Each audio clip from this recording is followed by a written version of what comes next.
My topic is 2023 Turkey-Syria earthquakes.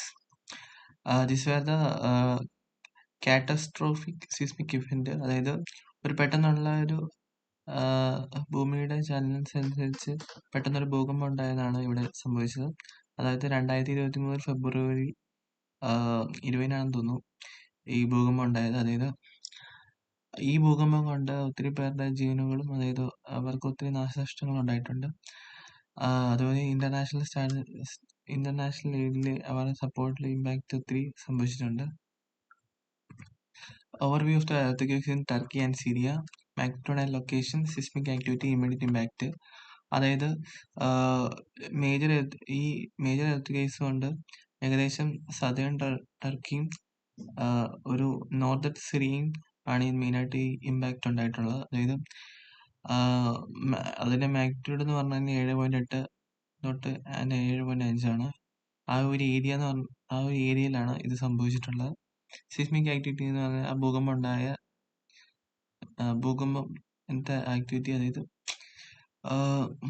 ഒരു east ഭാഗത്തിന്റെ ഒരു ഭൂമിയുടെ ഒരു ഈസ്റ്റ് ഭാഗത്തിന്റെ ഒരു പ്രത്യേക മൂവ്മെന്റ് അനുസരിച്ചാണ് അതിന്റെ ഒരു ഇൻസ്റ്റബിലിറ്റി കൊണ്ടാണ് ഇങ്ങനെ ഒരു ഭൂകമ്പം ഉണ്ടായത്. ഇമ്മീഡിയറ്റ് ഇമ്പാക്ട് എന്ന് പറഞ്ഞാൽ ഒത്തിരി ആളുകളുടെ ബിൽഡിങ്സും അവരുടെ പ്രിയപ്പെട്ട ആളുകളും ഈ ഭൂകമ്പം കൊണ്ട് നഷ്ടപ്പെട്ടു. അതുപോലെ റെസ്ക്യൂ ഓപ്പറേഷൻസ് കൊണ്ട് ഒത്തിരി ആളുകളെ രക്ഷപ്പെടുത്താൻ സാധിച്ചെങ്കിലും ഒത്തിരി ആളുകൾ മരിച്ചിട്ടുണ്ട്. Humanitarian crisis overview, casualties and injuries, displacement of population, psychological effects. അതായത്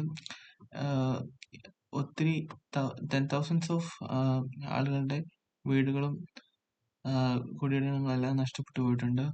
അതുപോലെ ഒത്തിരി ആളുകൾക്ക് പരിക്ക് പറ്റിയതും ലക്ഷക്കണക്കിന് ആൾക്കാർ മരണപ്പെട്ടു പോയിട്ടുണ്ട്.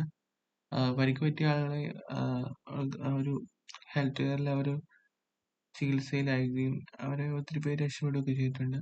ഡിസ്പ്ലേസ്മെന്റ് ഓഫ് പോപ്പുലേഷൻസ്, ഒത്തിരി ആളുകളുടെ വീടുകളും കെട്ടിടങ്ങളൊക്കെ ഒത്തിരി നഷ്ടപ്പെട്ടു പോയിട്ടുണ്ട്. അതുപോലെ കുറെ ആളുകളെ വേറെ ഷെൽട്ടേഴ്സിലേക്ക് അവരെ മാറ്റി താമസിപ്പിക്കുകയും ചെയ്തിട്ടുണ്ട്. സൈക്കോളജിക്കൽ എഫക്റ്റ്, അതുപോലെ രക്ഷപ്പെട്ട ആളുകൾക്ക് ഒരു സൈക്കോളജിക്കൽ ട്രോമ ഉണ്ട്. അതുപോലെ അവരെ പ്രോപ്പറായ ഒരു സൈക്കാട്രി കാണിച്ച് അവർ മെന്റൽ ഹെൽത്ത് സപ്പോർട്ടും കൊടുക്കണം.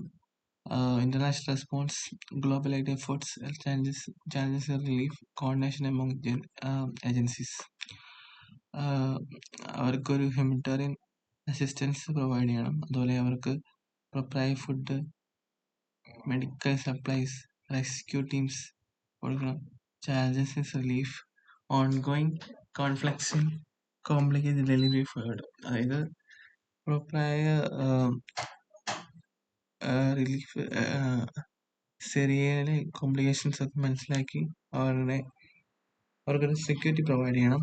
കോർഡിനേഷൻ എമംഗ് ഏജൻസീസ്, അവരുടെ എഫേർട്സിനനുസരിച്ച് ലോക്കൽ ഏജൻസീസ് അവരുടെ ഇതൊക്കെ മനസ്സിലാക്കിയിട്ട് ആ ഇമ്പാക്റ്റിനെ കുറയ്ക്കാൻ സാധിക്കണം. റിക്കവറി ആൻഡ് റീകൺസ്ട്രക്ഷൻസ്, അതായത് ഈ നഷ്ടപ്പെട്ട സംഭവങ്ങൾ, ഹോസ്പിറ്റലുകൾ, സ്കൂളുകൾ, ട്രാൻസ്പോർട്ടേഷൻ നെറ്റ്വർക്കുകൾ, ഇതൊക്കെ വീണ്ടും റീകൺസ്ട്രക്ട് ചെയ്യണം. എക്കണോമിക് റിക്കവറി എഫേർട്സ്, അതായത് ഈ നഷ്ടപ്പെട്ട ഇവരുടെ സാമ്പത്തിക ശേഷിയെ അവർക്ക് വീണ്ടും പഴയ പോലെ ആകണം. അപ്പം കുറെ എക്കണോമിക്സ് ഇനിയും പഴയ പോലെ ആയി വരണം. അതായത് വർഷങ്ങളെടുക്കും, 10 വർഷമൊക്കെ എടുക്കുമായിരിക്കും ഇത് പഴയ രീതിയിലേക്ക് ആകണമെങ്കിൽ. കമ്മ്യൂണിറ്റി റെസിഡൻസ്, അതായത് ഈ ഡിസാസ്റ്റർ സംഭവിച്ച ആ സ്ഥലത്ത് നിന്ന് ആളുകളെല്ലാം മാറ്റി അവർക്കൊരു പുതിയൊരു ജീവൻ നൽകാനും സാധിക്കണം. അതുപോലെ അവർ ഒറ്റക്കെട്ടായി നിന്നാൽ മാത്രമേ ഇതൊക്കെ അവർക്ക് നേടിയെടുക്കാൻ പറ്റുള്ളൂ.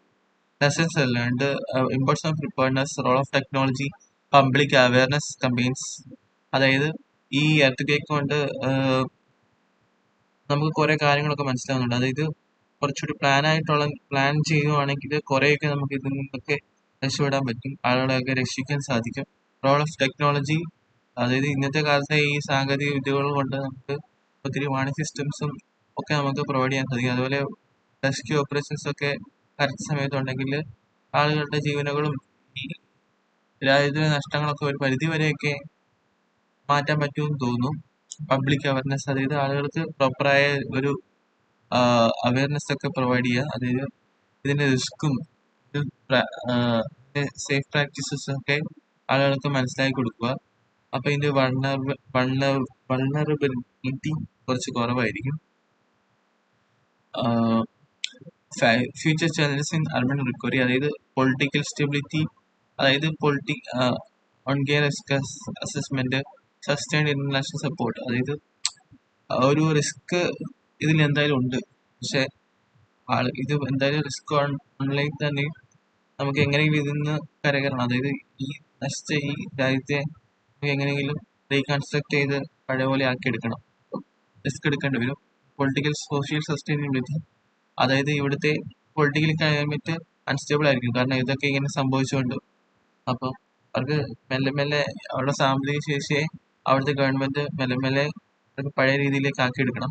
സസ്റ്റൈൻ ഇന്റർനാഷണൽ സപ്പോർട്ട്, അത് മറ്റു രാജ്യങ്ങളിലൊക്കെ സപ്പോർട്ട് ഉണ്ടെങ്കിൽ മാത്രമേ നമുക്കിങ്ങനെ ഫിനാൻഷ്യലി ഒക്കെ റീബിൽഡ് ചെയ്തെടുക്കാൻ പറ്റുള്ളൂ.